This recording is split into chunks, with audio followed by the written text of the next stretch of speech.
و شما را نصیحت میکنم که در این کار در میگد راه بد برو که بد افتید، چاه در راه مکن که خود افتید. همه وقت چاکن زیر چاه. آخی دنیا در دست تو ریکت نیست، آخی در دست تو ظالم نیست. چراغی ظلم ظالم تا دم محشر نمیسوزد، اگر سوزد شب سوزد، شب دیگر نمیسوزد. او خدا بالای زور زور دارد، بالای زور زور دارد.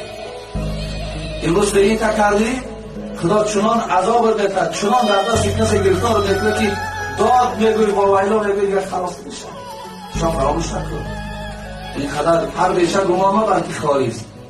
شاید که پلنگ خفته باشد. این دنیا را خالی نمی‌دارد. این دنیا خدا دارد. این دنیا خدا دارد. خدا میگه مظلوم حرام کردم ولی مظلوم دوست دارم. همین دعای آدمی بیچاره ناتوانی به کسی غریبی که در دست بعضی از فاشیست‌های یا فاشیست بیرون غلط نمی‌کنه.